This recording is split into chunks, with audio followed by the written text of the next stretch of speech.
Her fingers rested on the will like it was hers to guard. "You're not getting a single cent," she said, meeting my eyes with that same cold smile I knew from childhood. I placed my knife and fork down, slowly. No anger, no begging, just clarity. "All right," I said, "then don't expect a dime from me." I stood. The scrape of my chair echoed louder than her voice. That's when the nightmare began. Not mine, hers. She used to tuck me in at night. That's the part that haunts me most. Before I knew what manipulation felt like, before gaslighting became my native language, there were lullabies and soup when I was sick. But love from her came with conditions and a scoreboard. "Don't be dramatic," she'd snap whenever I cried. "Be grateful I feed you. You think life owes you something?" I spent most of my 20s convincing myself she did her best, that she was just hurt, that I was hard to love. Then Dad died, and suddenly the truth stopped knocking. It kicked the door in. We were sitting in the lawyer's office when I saw it. One page. A clean, sharp signature at the bottom. Everything, house, investments, pension, left to her. My name wasn't on a single line. When I looked at her, she didn't even flinch. "You're doing fine," she said. "You don't need it." But that wasn't it. Not really. It was punishment. For choosing to live on my own. For not picking up when she called. For not being her emotional crutch after Dad died. Love, in her world, was currency. And apparently, I was broke. I didn't argue. That's what confused her. I didn't cry, didn't scream, didn't ask why. I just disappeared. For a while, I let her think she'd won. Let her post on Facebook about clearing her life of ungrateful people. Let her brag about the beach house she bought with Dad's life insurance. I moved quietly, transferred my assets offshore, tightened my privacy, locked my credit, erased digital footprints, blocked her on everything. That's when she started calling. First out of curiosity, then guilt, then desperation. I didn't answer, but I listened, because I had a plan. Step 1, the scholarship.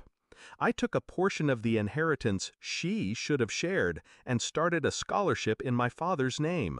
Requirements? Must have lost a parent. Must be estranged from the surviving one. Applicants flooded in. She found out through a news article.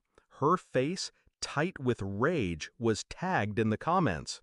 "Isn't this your daughter's work? So generous! Why didn't you help fund this? It's in your husband's name." She emailed me. "Why are you doing this to me?"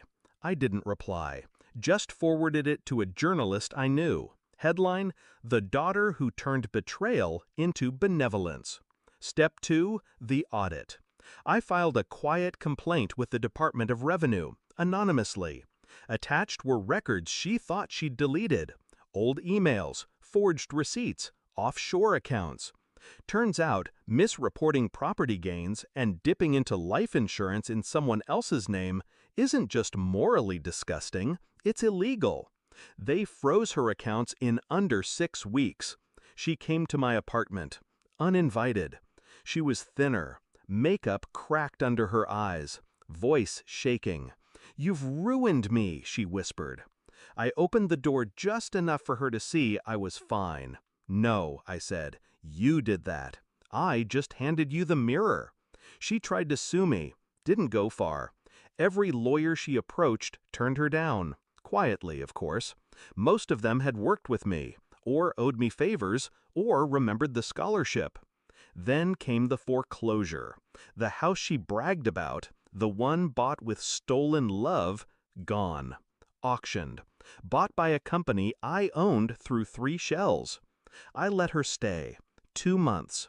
I let her live in a home I now owned. No rent. Just silence.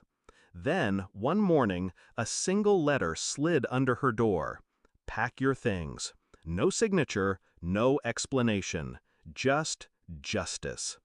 I saw her last week. She was sitting on a bench outside a legal aid office, clutching a broken purse and a face full of bitterness.